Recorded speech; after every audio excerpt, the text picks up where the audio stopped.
In my previous video, I've claimed that the current definition of veganism can lead vegans to accept some of the horrible things done to animals. But I haven't actually proposed my own definition because, to be frank, I'm still not sure what it needs to be, and I'm kinda hoping this could be a joint effort with all of my new subscribers. I only propose that it should extend human rights to animals.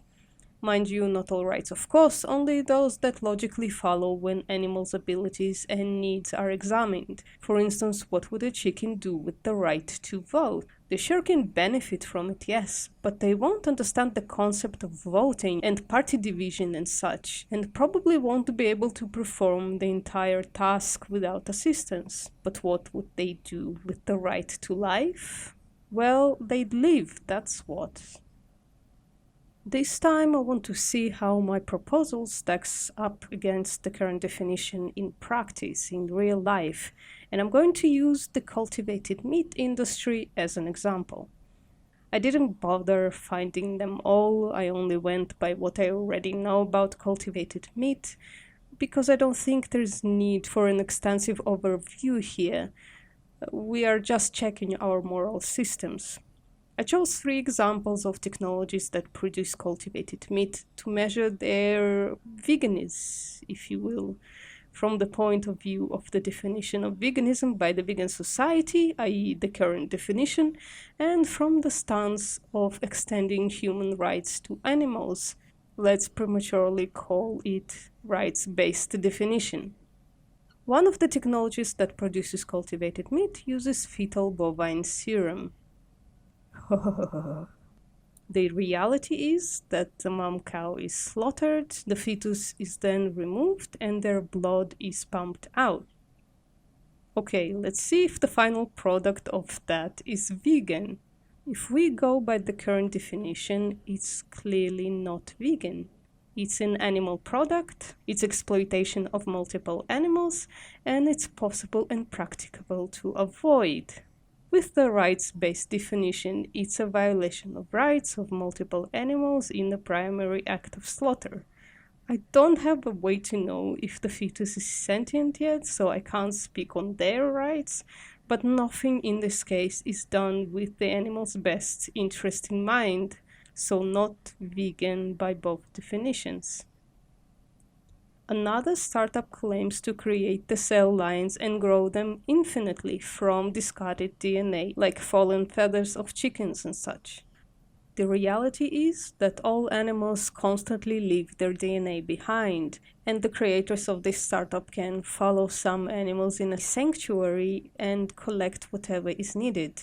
With the current definition, it's not a direct byproduct of an unethical industry, but it is an animal product. It's exploitation of an animal, and it's possible and practicable to avoid, so it's not vegan? What about if we come from the rights-based definition?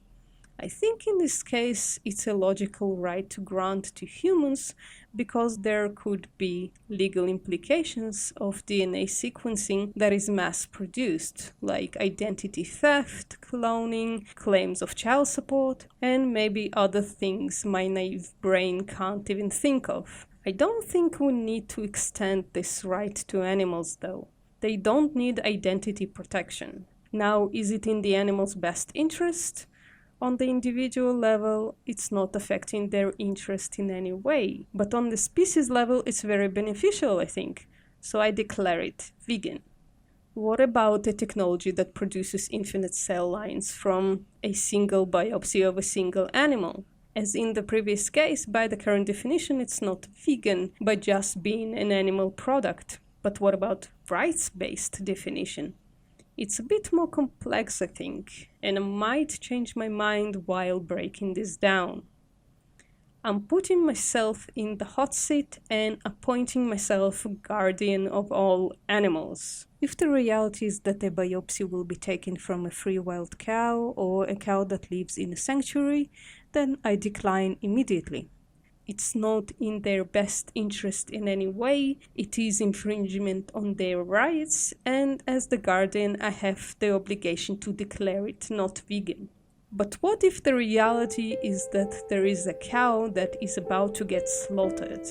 And if this biopsy is taken, then the cow gets to live. So do the entire cow species. As if it were the last act of a slaughterhouse, and then we close the doors forever. It's in their best interest for sure, but I think it's a rights violation. Damn it! There is another way. In clinical trials, if there's a need for tissue from a human, the researchers try to procure it from people who undergo surgery. In most cases, they can collect only from the tissue that comes out anyway, so the startup people can do that.